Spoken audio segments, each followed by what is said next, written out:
Alright. Alright. So now we get to redo this. Yep. Just a little bit. Just a little bit. It'll be fine. It will. I get to make the same tired old jokes again about, oh look, it's Metroid, I remember him. Yep, same. In case this is the first video that that you, the viewer, watch, I'm FPzero. I'm Fairy Fortune. And this is technically the second time we've recorded this, but the first time had some really, really bad video quality towards the end of our initial recording. So we worked through some settings again, and hopefully it should be way more stable, much smoother frame rate.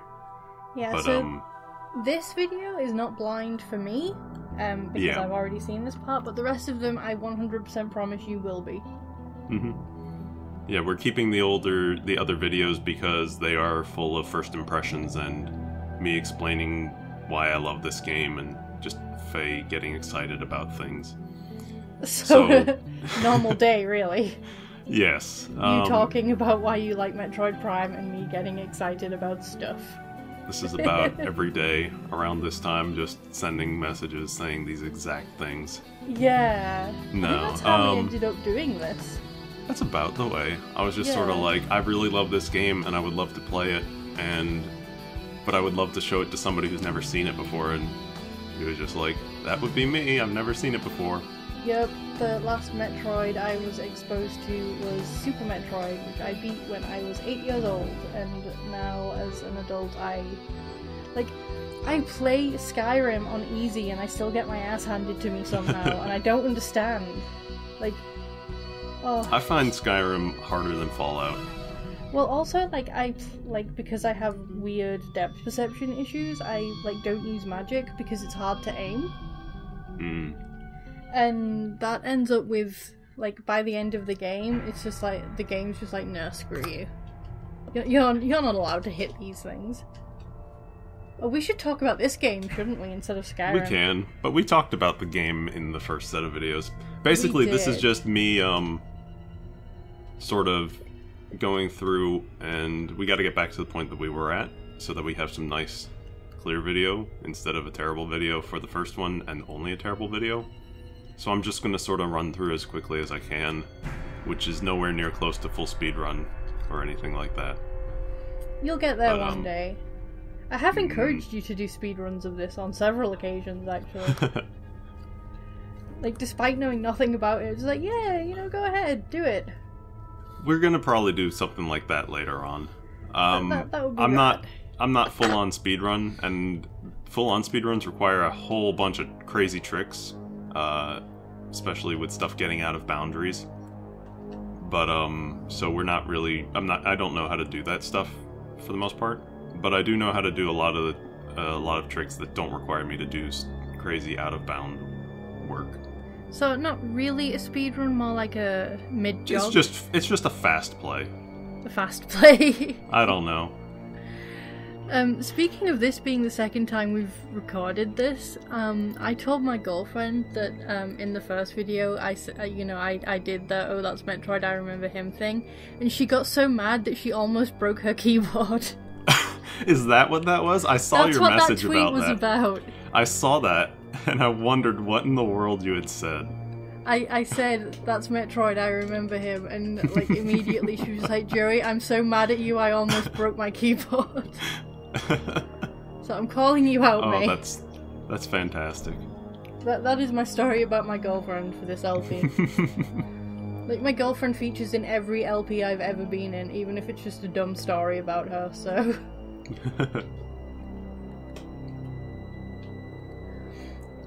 Oh goodness, oh yeah, it took us 5-10 minutes to get here last time.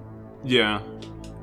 You can just really sort of blast through if you know where you're going. Yeah, I can imagine it would take a while if you don't. Well, also the first time you're probably still looking around and seeing what everything is. Yeah. I don't know how well I'll end up doing that, or if it'll come off being a little forced, but it's sort of the way that I've been treating the main run of this. Is just sort of slowly wandering around showing it off, essentially. I mean, that's how me and C. Jacobs did Dark Souls. Like, if we'd have done it at the speed he typically plays Dark Souls, it would have been over in 2 streams. Yeah.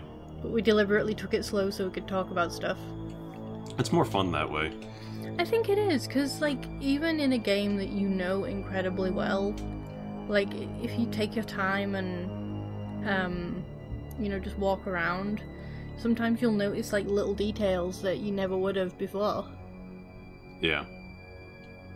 And, you know, I like things like that because, for those who didn't watch the first video, I have a massive, massive lady boner for, visual storytelling.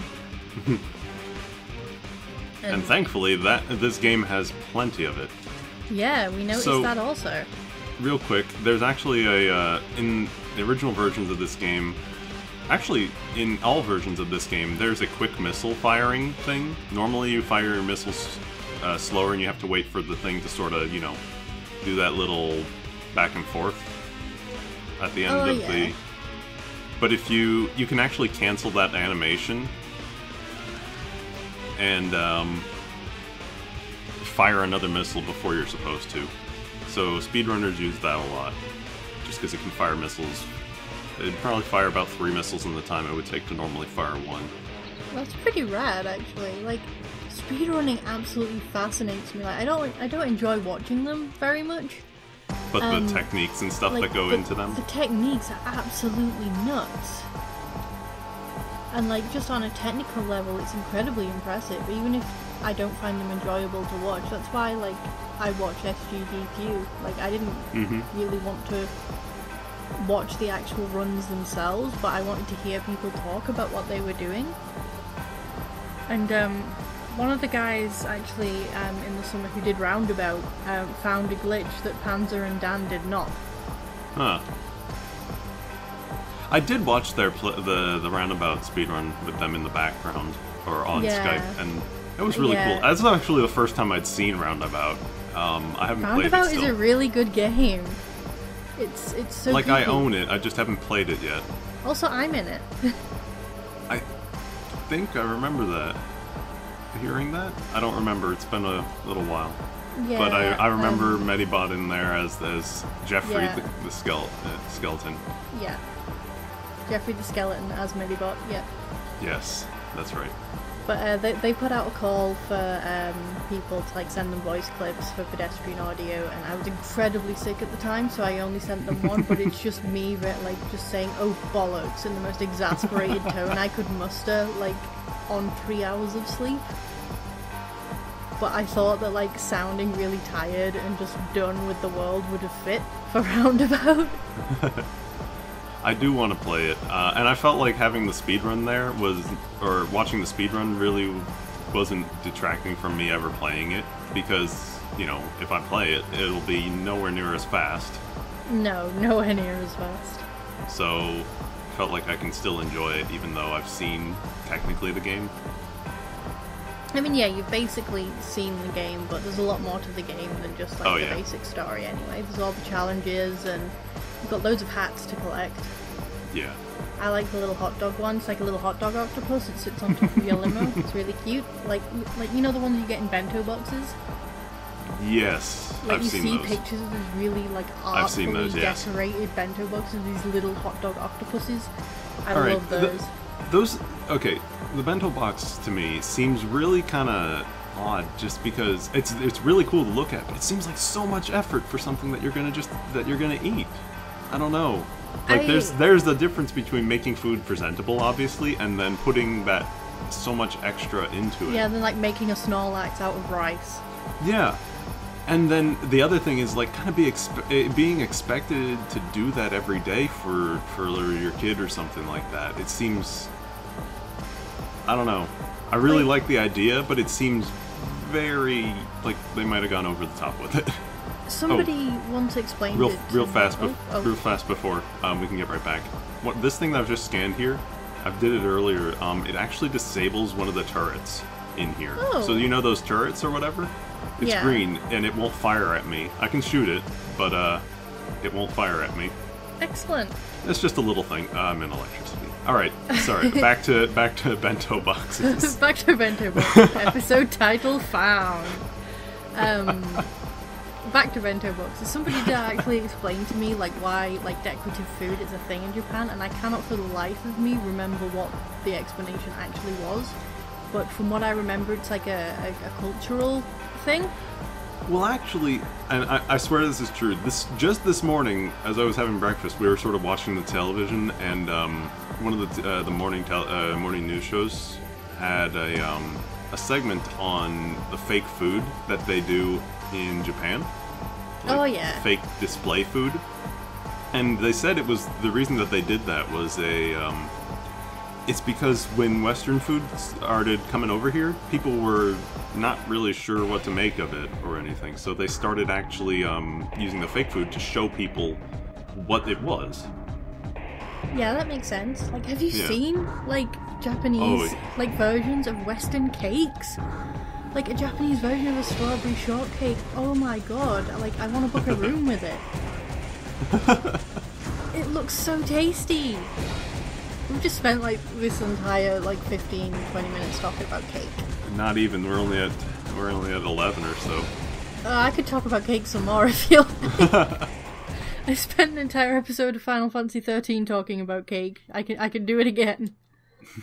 It was me and Fajul actually talking about cake and whether a Jaffa cake was a cake or a biscuit.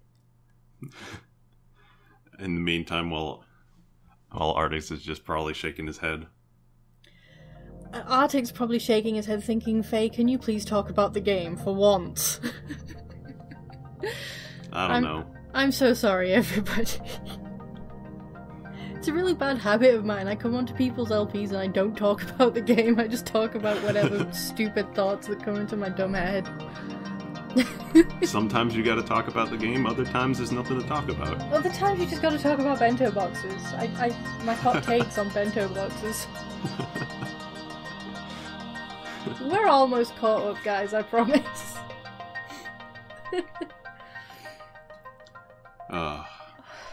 Bento boxes. If this was a... I was gonna say if this was a less serious LP, but this is definitely not a serious LP. But Threads, No. Post your favourite bento boxes, I'm curious. I'm genuinely curious. I love watching bento boxes. Yeah, I'll just sit there I watched and watch. one of those Begin Japanology videos, if you've heard of those. They're all think up on I know YouTube. Yeah, I think I know what that is vaguely. Yeah, and one of their very first ones was on bento boxes and why they are a thing. And it's just interesting. I got some interesting stuff on the channel. Yeah, other cultures are interesting. Yes, especially since we don't get taught about any of them here in America. In the good old USA. Our world. That was my our bad world American history. accent. That was? It was bad. I didn't even know you were trying an accent. You was succeeded, it was bad. I was trying real hard, and I think that's the problem. He was trying real hard at that American accent. I was fixing to do an accent. That was a bit better. That's still kind of awful. I think I did a bad American accent in the Spec Ops The Line stream, actually, and Dinkins yelled at me. And then tried to do an English accent, and I was like, he does a bad English accent, but it's almost charming. Everybody does bad English accents, because the only English accent they think they know is, like, Cockney. Yeah. And nobody can do Cockney. Except Australians. Australians are really good at Cockney. I was gonna say, not even the Cockney. No, well, they don't even... Whatever they speak, I don't think it's a dialect of English.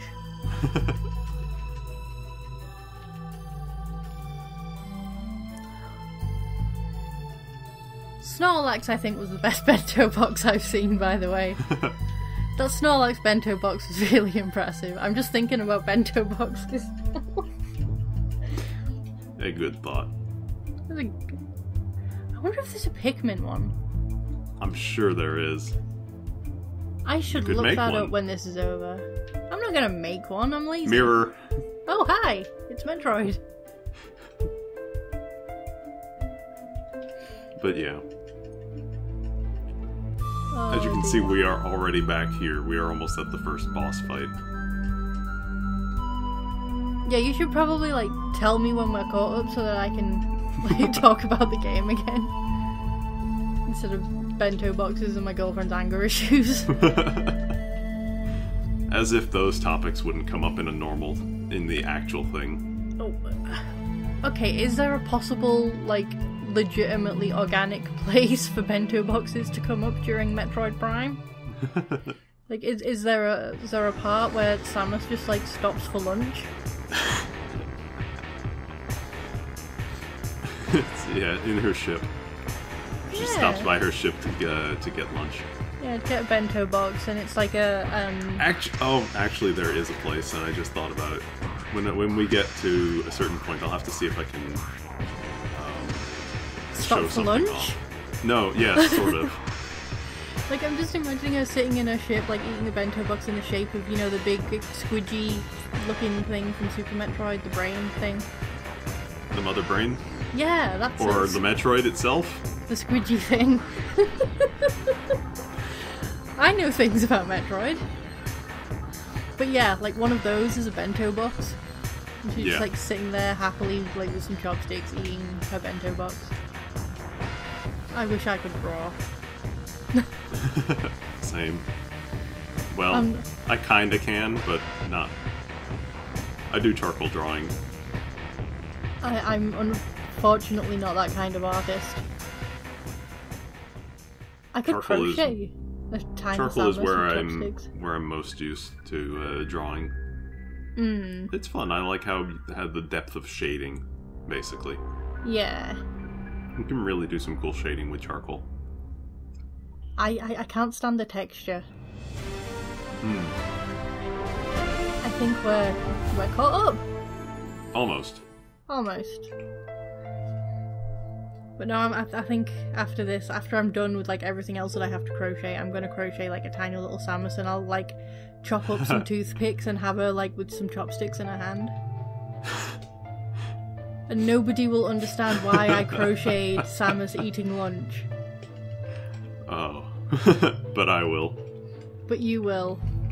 And you'll think it's adorable. Yes. Yeah, the thread will. Whenever you're deciding to post this. Soon, I think. Yeah, we haven't posted the thread yet, so hi the future. It's so bright. We're almost there, though. Hooray! Alright. There's the tree. There's the tree that you like so much. I don't know why I like that tree, it's just really pretty. It's like two trees coiled around each other. It's a happy little tree. Actually, it's not very happy, it's dead. No, it's poisoned. But it looks cool. Eat your heart out, Bob Ross. Yeah, I don't think that tree is very happy. No. Anyways, here's the save station. And Hooray! this is now us being caught up. Okay, I got my game face on. I'm ready to pay attention. Learn things about Metroid.